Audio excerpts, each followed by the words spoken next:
Hello everyone, आप सभी को आज के इस हिंदी विषय के पाठ्य योजना में बहुत बहुत स्वागत है। आज की इस पाठ्य योजना में हम देखेंगे हिंदी विषय की पाठ्य योजना और विषय है पद्यांश। तो चलिए बच्चों शुरू करते हैं आज का पाठ्य योजना।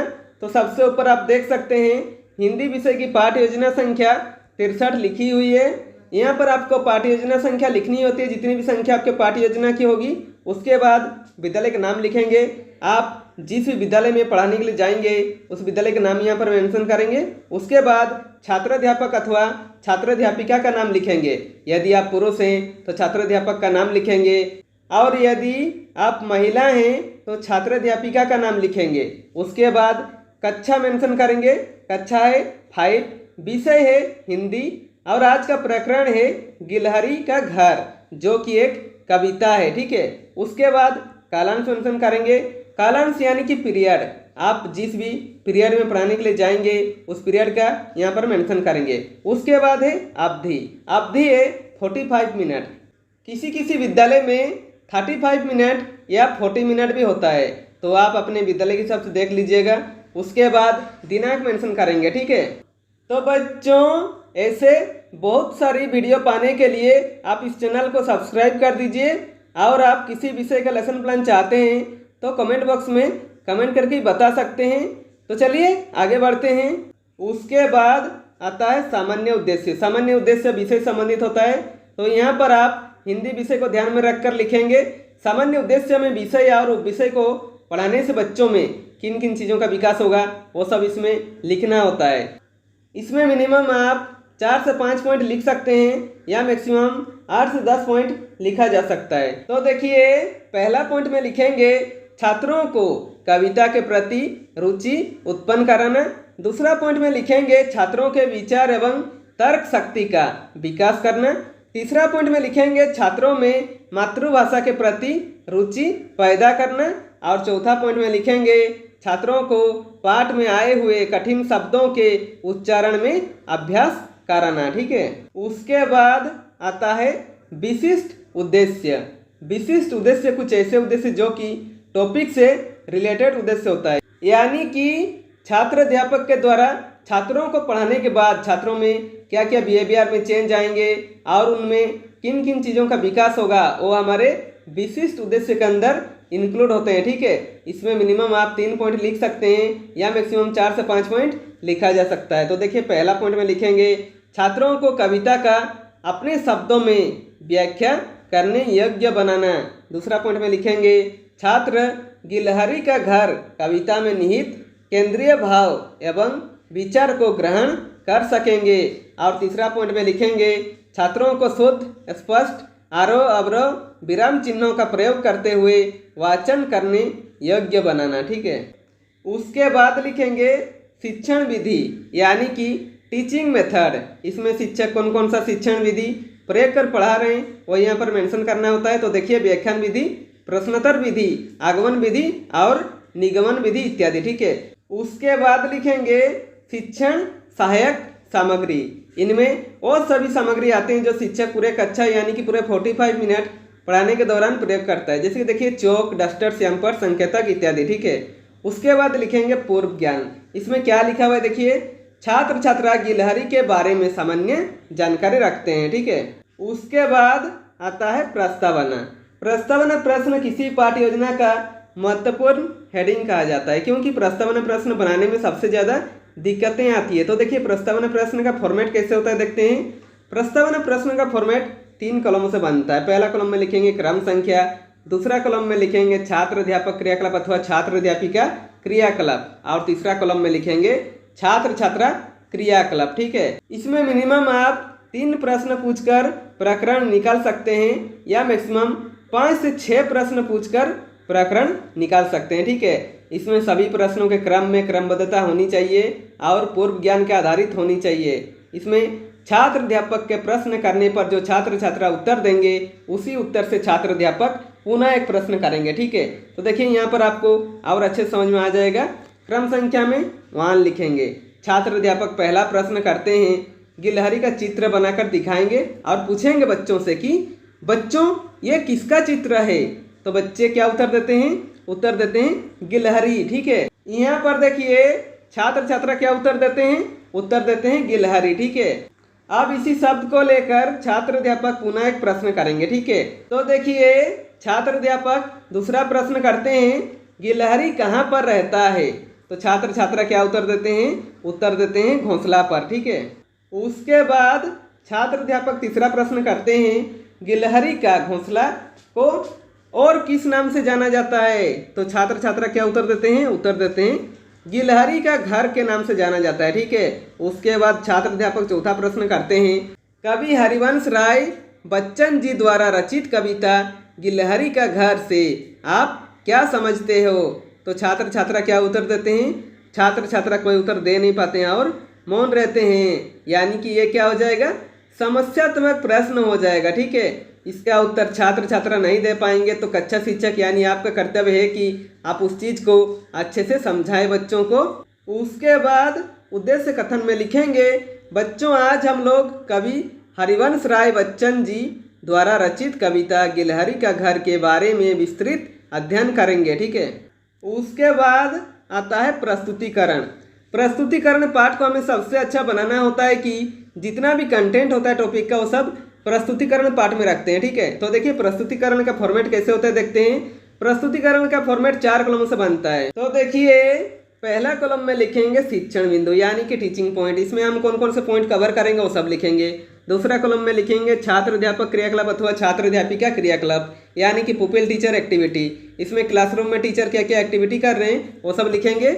और तीसरा कॉलम में लिखेंगे छात्र छात्रा क्रियाकलाप और चौथा कॉलम में लिखेंगे श्यामपट कार्य। ठीक है, तो सबसे पहले देखिए शिक्षण बिंदु पर लिखेंगे कवि का जीवन परिचय। ठीक है, और गिलहरी का घर कविता के कवि का जीवन परिचय के बारे में छात्र अध्यापक जो बताएंगे वो छात्र अध्यापक क्रियाकलाप पर लिखेंगे। तो देखिए क्या बताते हैं, हरिवंश राय बच्चन जी का जन्म 27 नवंबर 1907 को प्रयाग में एक कायस्थ परिवार में हुआ था। इनके पिता का नाम प्रताप नारायण श्रीवास्तव तथा माता का नाम सरस्वती देवी था। इनको बाल्यकाल में बच्चन कहा जाता था, जिसका शाब्दिक अर्थ बच्चा या संतान होता है। बाद में ये इसी नाम से प्रसिद्ध हुए। उन्होंने कायस्थ पाठशाला में पहले उर्दू और फिर हिंदी की शिक्षा प्राप्त की। उन्होंने इलाहाबाद विश्वविद्यालय से अंग्रेजी में एमए और कैम्ब्रिज विश्वविद्यालय से अंग्रेजी साहित्य के विख्यात कवि W.B. येट्स की कविताओं पर शोध कर PhD पूरी की थी। बच्चन जी की गिनती हिंदी के सर्वाधिक लोकप्रिय कवियों में होती है। कवि हरिवंश राय बच्चन जी की प्रसिद्ध कविता है मधुशाला, मधुबाला, प्रणय पत्रिका, निशा निमंत्रण, दो चट्टानें आदि। कवि हरिवंश राय बच्चन जी की मृत्यु 18 जनवरी 2003 में सांस की बीमारी की वजह से मुंबई में हो गई। और छात्र छात्रा क्रियाकलाप पर लिखेंगे छात्र छात्रा ध्यानपूर्वक सुनेंगे तथा समझेंगे और श्यामपट कार्य पर छात्र अध्यापक जो पढ़ा रहे हैं उसे शॉर्ट में लिख दीजिएगा। ठीक है, तो देखिए हेडिंग देंगे कवि का जीवन परिचय। ठीक है, और पहला पॉइंट में लिखेंगे हरिवंश राय बच्चन जी का जन्म 27 नवंबर 1907 को प्रयाग में एक कायस्थ परिवार में हुआ था। ठीक है, और दूसरा पॉइंट में लिखेंगे हरिवंश राय बच्चन जी की गिनती हिंदी के सर्वाधिक लोकप्रिय कवियों में होती है। ठीक है, उसके बाद छात्र अध्यापक बोधात्मक प्रश्न पूछेंगे। ठीक है, इसमें छात्र अध्यापक बच्चों को जो पढ़ा रहे हैं बच्चों को कितनी समझ में आ रहा है ये जानने के लिए बीच बीच में एक या दो प्रश्न करते हैं। तो देखिए पहला प्रश्न करते हैं, कवि हरिवंश राय बच्चन जी का जन्म कब हुआ था। तो छात्र छात्रा क्या उत्तर देते हैं, उत्तर देते हैं 27 नवंबर 1907 को। ठीक है, उसके बाद छात्र अध्यापक दूसरा प्रश्न करते हैं, कवि हरिवंश राय बच्चन जी के प्रसिद्ध कविताएं कौन कौन सी हैं। तो छात्र छात्रा क्या उत्तर देते हैं, उत्तर देते हैं मधुशाला, मधुबाला, प्रणय पत्रिका, निशा निमंत्रण, दो चट्टानें आदि। ठीक है, उसके बाद शिक्षण बिंदु पर लिखेंगे गिलहरी का घर कविता का सारांश और इसके बारे में छात्र अध्यापक जो बताएंगे वो छात्र अध्यापक क्रियाकलाप पर लिखेंगे। ठीक है, तो देखिए क्या बताते हैं, प्रस्तुत कविता गिलहरी का घर में कवि हरिवंश राय बच्चन जी ने गिलहरी द्वारा अपना घर बनाने का वर्णन किया है। गिलहरी एक पेड़ के क्वार्टर यानी कि खोखला भाग में अपना घर बना रही है। उसने अपने घर को खाली बना लिया है। फिर वह इधर उधर से चिथड़े, गुड्डे, सुतली, विचित्र वस्तु को अपने मुंह में दबाकर अपने घर कटोर में ला रही है। उसने खुश होकर किलकारी फेंकी। इन बच्चों की सभी वस्तुओं को कुतर कुतर कर ने मिलकर एक सम मूल्य पर अपना आख्यान बनाया और जब फिर उसका जन्म हुआ तो वह अपने बच्चों को उस पर लिटाकर लोरियां सुनाएगी। और छात्र छात्रा क्रियाकलाप पर लिखेंगे। छात्र छात्रा ध्यानपूर्वक सुनेंगे तथा समझेंगे, ठीक है। उसके बाद शिक्षण बिंदु में लिखेंगे आदर्श वाचन। इसमें छात्र अध्यापक पहला जो पंक्ति है गिलहरी का घर कविता का वो सुनाएंगे, ठीक है। तो देखिए क्या सुनाते हैं। एक गिलहरी एक पेड़ पर बना रही है अपना घर, देखभाल कर उसने पाया खाली है उसका कोटर, ठीक है। उसके बाद शिक्षण बिंदु पर लिखेंगे अनुकरण वाचन, ठीक है।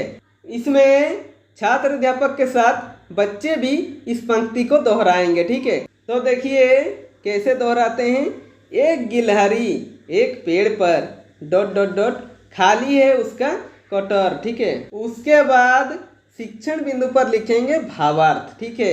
इसमें छात्र अध्यापक इस पंक्ति को विस्तार पूर्वक बच्चों को बताएंगे, ठीक है। तो देखिए क्या बताते हैं। प्रस्तुत कविता गिलहरी का घर के द्वारा कवि हरिवंश राय बच्चन जी ने गिलहरी द्वारा पेड़ की कोटर में अपना घर यानी कि घोंसला बनाए जाने का वर्णन किया है। एक पेड़ पर एक गिलहरी घर या घोंसला बना रही है। उसने अपने घर को देखा कि वह बिल्कुल खाली है। और छात्र छात्रा क्रियाकलाप पर लिखेंगे। छात्र छात्रा ध्यानपूर्वक सुनेंगे तथा समझेंगे। और श्यामपट कार्य पर छात्र अध्यापक जो गिलहरी का घर कविता का जो पहला पंक्ति पढ़ा है उसमें जो कठिन शब्द थे उसके अर्थ लिखेंगे, ठीक है। तो हेडिंग देंगे कठिन शब्दों के अर्थ और लिखेंगे कोटर। कोटर का अर्थ होता है पेड़ का खोखला भाग, ठीक है। उसके बाद छात्र अध्यापक बोधात्मक प्रश्न पूछेंगे, ठीक है। इसमें छात्र अध्यापक बच्चों को जो पढ़ा रहे हैं बच्चों को कितनी समझ में आ रहा है ये जानने के लिए बीच बीच में एक या दो प्रश्न करेंगे। तो देखिए पहला प्रश्न करते हैं, कोटर में कौन रहता है। तो छात्र छात्रा क्या उत्तर देते हैं। उत्तर देते हैं कोटर में गिलहरी रहती है, ठीक है। उसके बाद छात्र अध्यापक दूसरा प्रश्न करते हैं, गिलहरी अपना घर कहाँ बनाया। तो छात्र छात्रा क्या उत्तर देते हैं। उत्तर देते हैं पेड़ पर, ठीक है। उसके बाद शिक्षण बिंदु पर लिखेंगे आदर्श वाचन। इसमें छात्र अध्यापक दूसरा जो पंक्ति है गिलहरी का घर कविता का वो सुनाएंगे, ठीक है। तो देखिए क्या सुनाते हैं। कभी इधर से कभी उधर से फुदक फुदक घर घर जाती, चिथड़ा गुदड़ा सुतली तागा ले जाती जो कुछ पाती, ठीक है। उसके बाद शिक्षण बिंदु में लिखेंगे अनुकरण वाचन, ठीक है। इसमें छात्र अध्यापक के साथ बच्चे भी इस पंक्ति को दोहराएंगे, ठीक है। तो देखिए कैसे दोहराते हैं। कभी इधर से कभी उधर से डॉट डॉट डॉट ले जाती जो कुछ पाती, ठीक है। उसके बाद शिक्षण बिंदु में लिखेंगे भावार्थ, ठीक है। इसमें छात्र अध्यापक इस पंक्ति को विस्तार पूर्वक बच्चों को समझाएंगे, ठीक है। तो देखिए क्या बताते हैं। प्रस्तुत पंक्ति में कवि हरिवंश राय बच्चन जी कहते हैं कि जब गिलहरी ने देखा कि उसका घर खाली पड़ा हुआ है तो वह अपने कोटर में इधर उधर से फुदक फुदक कर चिथड़े, गुड्डे, सुतली वगैरह आदि जो भी उसे मिल जाए उनमें यादें जमा कर रही है। और छात्र छात्रा क्रियाकलाप पर लिखेंगे। छात्र छात्रा ध्यानपूर्वक सुनेंगे तथा समझेंगे, ठीक है। और श्यामपट कार्य पर छात्र अध्यापक जो गिलहरी का घर कविता का दूसरा पंक्ति पढ़ाए उसमें जो कठिन शब्द थे उसके अर्थ लिखेंगे, ठीक है। तो हेडिंग देंगे कठिन शब्दों के अर्थ। पहला है फुदक, इसका अर्थ होता है कूदना। दूसरा है फुदक, इसका अर्थ होता है इधर उधर उछल कर, ठीक है। और तीसरा है चिथड़ा, इसका अर्थ होता है कपड़े का फटा पुराना टुकड़ा, ठीक है। उसके बाद छात्र अध्यापक बोधात्मक प्रश्न पूछेंगे, ठीक है। इसमें छात्र अध्यापक बच्चों को जो पढ़ा रहे हैं बच्चों को कितनी समझ में आ रहा है ये जानने के लिए बीच बीच में एक या दो प्रश्न करते हैं। तो देखिए पहला प्रश्न करते हैं, गिलहरी का घोंसला किस प्रकार का है। तो छात्र छात्रा क्या उत्तर देते हैं। उत्तर देते हैं घास फूस के तिनकों से घोंसला बनाया गया है। ठीक है, उसके बाद छात्र अध्यापक दूसरा प्रश्न करते हैं, चिथड़ा शब्द का अर्थ क्या है? तो छात्र छात्रा क्या उत्तर देते हैं? उत्तर देते हैं कपड़ों का ऐसा हिस्सा जो यहाँ वहाँ से फटा हो। ठीक है, यहाँ पर हमारा प्रस्तुतिकरण समाप्त होता है। इसके आगे यदि आप तीसरा पंक्ति पढ़ाना चाहते हैं तो तीसरा पंक्ति के लिए भी ऐसे ही आदर्श वचन लिखेंगे, अनुकरण वचन लिखेंगे तथा भावार्थ लिखेंगे। जितना भी इस चैप्टर में आप बढ़ाना चाहते हैं बढ़ा सकते हैं। उसके बाद प्रस्तुतिकरण को समाप्त करेंगे। ठीक है, उसके बाद आता है पुनरावृत्ति। इसमें छात्र अध्यापक जो पढ़ाए उसे पुनः रिक्रिएशन करेंगे। ठीक है, तो देखिए क्या बताते हैं। प्रस्तुत कविता गिलहरी का घर में कवि हरिवंश राय बच्चन जी ने गिलहरी द्वारा अपना घर बनाने का वर्णन किया है। गिलहरी एक पेड़ पर अपना घर बना रही है। वह इधर उधर से चिथड़े, गुड्डे, सुतली, विचित्र वस्तु को अपने मुंह में दबाकर अपने घर में ला रही है। इस तरह गिलहरी अपनी यादें जमा रही है। ठीक है, उसके बाद आता है मूल्यांकन। मूल्यांकन शिक्षक केंद्रित होता है, यानी कि शिक्षक अपना तथा छात्रों का भी साथ में मूल्यांकन करते हैं कि जो उन्होंने 45 मिनट का क्लास लिया बच्चों को कितनी अच्छी तरीके से समझ में आया। ये जानने के लिए इसमें मिनिमम आप 1 या 2 प्रश्न करेंगे या मैक्सिमम 3 से 4 प्रश्न कर सकते हैं। तो देखिए पहला प्रश्न करेंगे, गिलहरी क्या क्या खाना पसंद करती है। दूसरा प्रश्न करेंगे, पेड़ के कोठर में कौन कौन से पक्षी और पशु रहते हैं। ठीक है, उसके बाद आता है गृह कार्य। गृह कार्य पे ऐसे प्रश्न बनाइए कि बच्चों को घर पे जाकर वो चैप्टर अभ्यास करने का मौका मिले और आप उन्हें अच्छे से चेक भी कर सके। इसमें भी मिनिमम 1 या 2 प्रश्न करेंगे या मैक्सिमम 3 से 4 प्रश्न कर सकते हैं। ठीक है, तो देखिए प्रश्न करते हैं, गिलहरी पर 5 वाक्य लिख कर लाएं। ठीक है, तो बच्चों इसी के साथ हमारा आज का लेसन प्लान कंप्लीट होता है। यदि वीडियो पसंद आए तो लाइक कीजिए और ऐसे ही बेहतर वीडियो पाने के लिए आप इस चैनल को सब्सक्राइब कर दीजिए और बेल आइकन को दबा दीजिए ताकि मेरे सारे वीडियो आप तक पहुंचती रहेगी। और हो सके कैसी लगी वीडियो कमेंट बॉक्स में कमेंट करके बता सकते हैं।